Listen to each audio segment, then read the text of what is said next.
नमस्कार सभी को। राम राम भाई सभी को। 2 दिन से मैं थोड़ा बिजी था। मैं काशी विश्वनाथ गया था। बहुत ही अच्छा एक्सपीरियंस रहा वहाँ का। और मतलब बहुत सुकून मिला मुझे।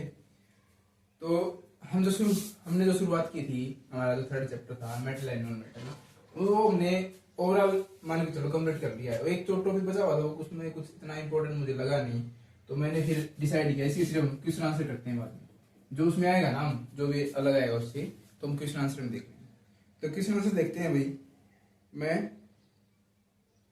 यहाँ पर स्क्रीन पे लगा देता हूँ इसको। देखो, फर्स्ट क्वेश्चन है हमारा, which of the following statement is not true about the exceptional properties of non metal. इनमें ऐसी कौन सी प्रॉपर्टी है जो ट्रू नहीं है एक्सपेक्टेशंस के हिसाब से नॉन मेटल में? Diamond is having high melting point. Diamond का हाई मेल्टिंग पॉइंट होता है। Second, iodine have lustrous appearance. तो ये तो होती है ना, डायमंड का हाई मेल्टिंग पॉइंट होता है, आयोडीन की लस्ट्रस प्रॉपर्टी होती है। और graphite is the hardest non substance. क्या ग्रेफाइट हार्डेस्ट नॉन सब्सटेंस है? मैंने आपको बताया था। डायमंड है, अगर नॉन मेटल की बात करेंगे ना, तो डायमंड है हार्डेस्ट नॉन सब्सटेंस अगर नेचुरल की बात करेंगे। लेकिन अगर आर्टिफिशियल की बात करेंगे तो कार्बन फाइबर। और बोथ 2 and 3, तो ये तो सिंपल गलत हो जाएगा। तो इसमें 3rd ऑप्शन आएगा। नेक्स्ट ऑप्शन है हमारा, नेक्स्ट क्वेश्चन है, which of the following properties of metal will not allow to application of friction welding? Welding में कौन सी प्रॉपर्टी है जो अलाउ नहीं करती मेटल को? मेटल है हाई कंप्रेसिव स्ट्रेंथ। क्या मेटल की स्ट्रेंथ हाई होती है इसलिए? Metal with high tensile strength. Metal की टेंसाइल स्ट्रेंथ ज्यादा होती है इसलिए। मेटल है लो कार्बन कंटेंट। मेटल में लो कार्बन कंटेंट है, ये नहीं, ये बात नहीं है। मेटल है लो कंप्रेसिव स्ट्रेंथ। मेटल की जो कंप्रेसिव स्ट्रेंथ होती है ना, जो कंप्रेस कर सकते हैं इसे, वो क्या होती है, बहुत ही कम होती है। इसलिए मेटल क्या नहीं करती, अलाउ नहीं करती फ्रिक्शन वेल्डिंग के लिए। फ्रिक्शन वेल्डिंग वह एक सिंपल वेल्डिंग होती है ना, एक फ्रिक्शन वेल्डिंग होती है जब उसको घिस घिस के उसे होता है। आपने देखा होगा ना, मेटल मेटल के साथ जब घिसती है ना, घिसती है आपस में, वो होती है फ्रिक्शन वेल्डिंग। जब फ्रिक्शन घिस घिस के अगर कुछ हो ना, फोर्स से वेल्डिंग वो वाली, तो ज्यादा इसमें हो जाती है। मतलब अगर हम ज्यादा हीट करेंगे फ्रिक्शन, तो वहां से हीट जनरेट होगी तो आपस में चिपक जाते हैं। वहां पर मेटल जनरली मेटल अलाउड नहीं करती इस चीज को बोल रहा है। क्यों नहीं करती? क्योंकि लो कंप्रेसिव स्ट्रेंथ होती है उनकी। उसके बाद which of the following statement are incorrect regarding the properties of metal and non metal. Metal और नॉन मेटल की प्रॉपर्टी में इनमें से कौन सी है जो क्या है, इनकरेक्ट है? All metals are ductile. क्या सभी मेटल्स डक्टाइल होती है? All non metals are ductile. क्या सभी नॉन मेटल्स डक्टाइल होती हैं? उसके बाद generally metal are ductile. Generally जो मेटल्स होती हैं वो डक्टाइल होती हैं। Some non metal are ductile. कुछ नॉन मेटल होती हैं वो क्या होती हैं, नॉन डक्टाइल होती हैं। अच्छा, इसमें पूछ क्या रहा है, देखो इनकरेक्ट स्टेटमेंट, ध्यान रखना, आपको इनकरेक्ट स्टेटमेंट बतानी है मेटल और नॉन मेटल की प्रॉपर्टी में। तो इनकरेक्ट सभी इनकरेक्ट है। ये बोला है ऑल मेटल आर डक्टाइल। क्या सभी मेटल डक्टाइल होती है? नहीं, cross. All non metal ductile, non metal तो होती नहीं, क्रॉस काटा। जनरली मेटल आर, जनरली क्या मेटल डक्टाइल होती है? जनरली डक्टाइल होती है, क्रॉस। एक्सेप्शन है कुछ, जनरली नहीं बोल सकते हैं इसको। Some non metal are ductile, cross. चलो नेक्स्ट क्वेश्चन देखो, which of the following reaction is the metal displacement reaction. इनमें से कौन सी रिएक्शन है जो मेटल डिस्प्लेसमेंट रिएक्शन है? चूज। ये हम पहले वाले चैप्टर में कर चुके हैं, reaction, chemical reaction and equation में। ये उसमें से आया हुआ है। देखो, ये सीधा ऑप्शन है Cr2O3 प्लस Al। ये जो सिंपल डिस्प्लेसमेंट रिएक्शन थी हमारी, वो वाली। तो Al ने क्रोमियम को हटा दिया इसकी जगह से, तो Al2O3 प्लस क्रोमियम बन जाएगा इस पहले वाले चैप्टर में से। उसके बाद the general reaction between a metal oxide and A acid. Metal oxide और एसिड रिएक्शन, जब मेटल ऑक्साइड है क्या, बेस है, और एसिड क्या है, एसिड। तो जब बेस और एसिड में क्या बनता है, न्यूट्रलाइजिंग रिएक्शन होती है, साल्ट बनेगा, सिंपल साल्ट और वाटर बनेगा, कुछ नहीं है। तो पहले वाले हम एसिड बेस साल्ट वाले चैप्टर में करवा चुके हैं, ये इसमें रखा है। When copper oxide is heated with hydrogen. जब कॉपर ऑक्साइड को हम हाइड्रोजन से हीट करते हैं, ठीक है, जब हम इनको हीट करेंगे, copper metal and water are form. तो कॉपर मेटल फॉर्म होती है कॉपर, और वाटर फॉर्म होता है H2O। What happened to the hydrogen in this reaction? इस रिएक्शन में हाइड्रोजन, इसके साथ क्या हुआ है, ऑक्सीडाइड हुई है। और ऑक्सीडाइड को क्या बोलते हैं, ऑक्सीडेशन। सिंपल, जब ऑक्सीजन ऐड होती है इसके अंदर तो क्या बोलेंगे, ऑक्सीडेशन। ये सिंपल हम पहले कर चुके हैं, ये हम केमिकल रिएक्शन एंड इक्वेशन वाला चैप्टर में किया था हमने। ये पता नहीं इसमें मेटल वाला चैप्टर में क्यों दे रखा है इन्होंने, करता हूं मैं। नेक्स्ट है arrange the word given below in A meaningful sequence. आपको सभी वर्ड को मीनिंगफुल सीक्वेंस में करना है।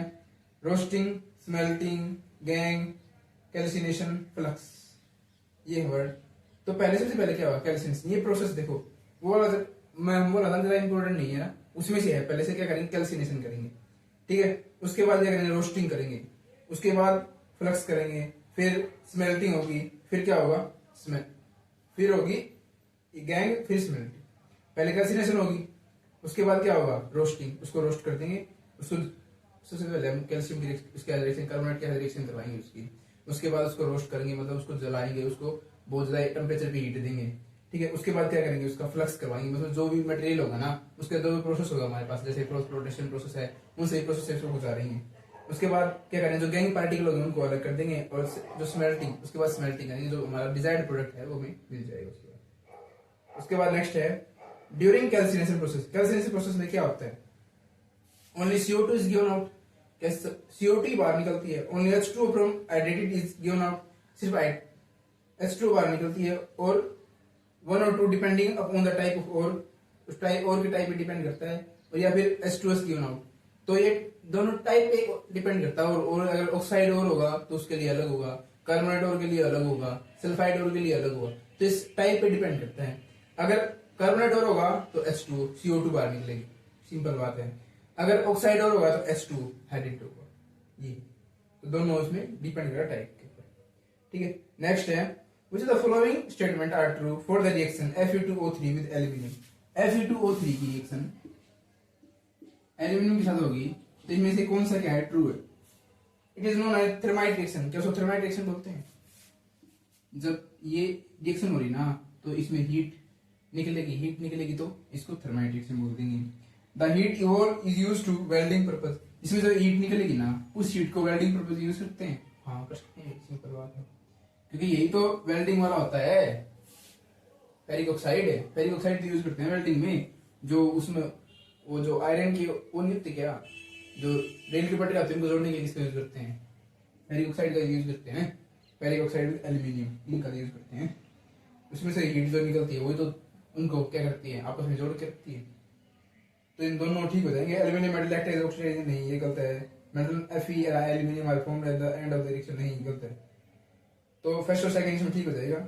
नेक्स्ट है the main cause of rancidity in food is the death of the fat and. तो मेन कॉज क्या है, फूड में जो प्रेजेंट फूड में रेंसिडिटी होती है, उसका मेन कॉज है ऑक्सीडेशन। उनका क्या होता है, ऑक्सीडेशन होता है। नेक्स्ट है which of the following is an ore of iron। इनमें से कौन जो आयरन का ओर है, हेमेटाइट, एल्यूमिनियम, बॉक्साइट, सिनेबार। तो सिंपल हमने अब करवाया ना, एल्यूमिनियम किसका होता है, एल्यूमिनियम का। बॉक्साइट भी और होता है, मैंने आपको एक पूरी लिस्ट करवाई थी। सिनेबार भी वो एक और होता है, तो आपको बताना है ये कमेंट में किसका और होता है। और हेमेटाइट किसका होता है, आयरन का होता है, ठीक है। आपको बताना है कि एल्यूमिनियम, बॉक्साइट और सिनेबार किस किसका और होते हैं, कमेंट सेक्शन में बताओगे आप। अगर आपने पहले वाले वीडियो देखी होगी ना, तो आप आराम से बता दोगे। नेक्स्ट क्वेश्चन है iron object are protected from corrosion by connecting them to small piece of magnesium wire.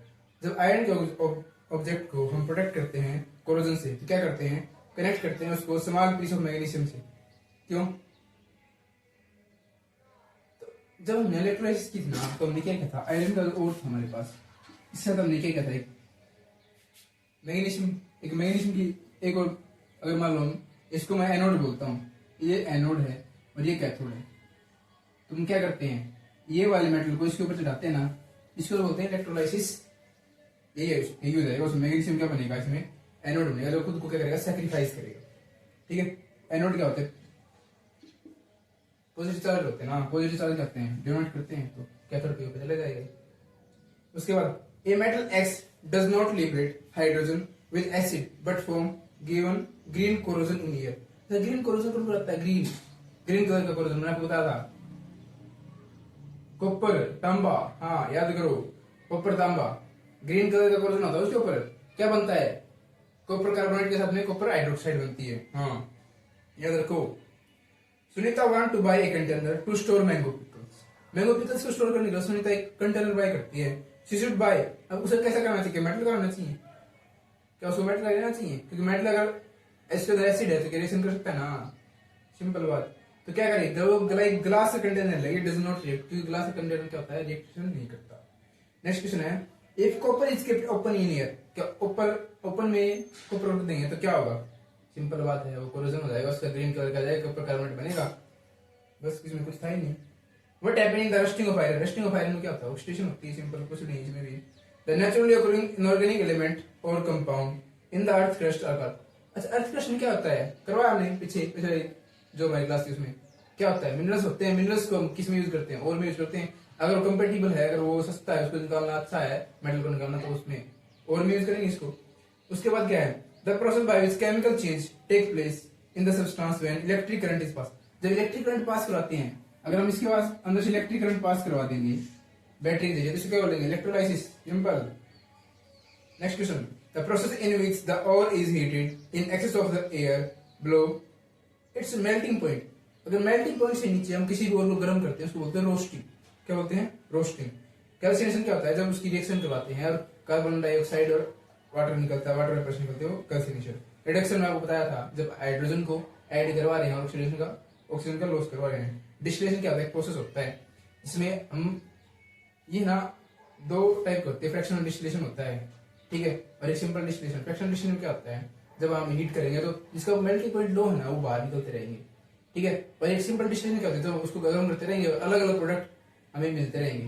Temperature variation हो तो हम टेम्परेचर वेरिएशन होता है फ्रैक्शनल डिस्टिलेशन में, जिसके लिए फ्रैक्शनल डिस्टिलेशन यूज करते हैं पेट्रोल के लिए। और जो डिस्ट्रक्टिव डिस्टिलेशन हम उसमें यूज करते हैं कोल में हम करते हैं डिस्ट्रक्टिव डिस्टिलेशन, अलग अलग प्रोडक्ट निकालते हैं उसमें, ठीक है। और फ्रैक्शनल डिस्टिलेशन बाय प्रोडक्ट के रूप में, मतलब अगर टेम्परेचर 20 डिग्री पे किसका है, 30 पे, 40 से 50, उस हिसाब से हम अलग अलग प्रोडक्ट हमें पेट्रोल से मिलता रहता है, पेट्रोलियम जो क्रूड ऑयल होता है ना, उससे। उसके लिए फ्रैक्शनल डिस्टिलेशन क्रूड ऑयल के लिए, और डिस्ट्रक्टिव डिस्टिलेशन यूज करते हैं हम कोल के लिए। तो ये डिस्टिलेशन होती है। उसके बाद the impurities associated with mineral used in metallurgy. जैसा मेटलर्जी में जो इम्प्योरिटीज होती है उसको क्या बोलते हैं? गैंग, क्या बोलते हैं उसको? गैंग या मैट्रिक्स। तो ये 20 क्वेश्चंस थे जो आज हमने किए हैं। अगर इस चैप्टर में अगर आपको कोई डाउट रहता है, वो एक ही क्वेश्चन आता वहां से, जो मैं बोल रहा था ना कि वो इतना इंपॉर्टेंट नहीं था, तो एक क्वेश्चन था, वो वैसे ही कहीं ना कहीं आ जाता है। तो आप अगर देख लेना पड़ के उसको, अगर कोई 10th क्लास की बुक में से अगर कोई डाउट रखा उसमें भी, तो हम डिस्कस कर लेंगे उसको। अगर इस यहाँ पर हम 3 चैप्टर कर चुके हैं यहाँ तक, अगर इन चैप्टर में अगर आपको कोई डाउट रहता है तो आप हमें कमेंट सेक्शन में बता सकते हैं।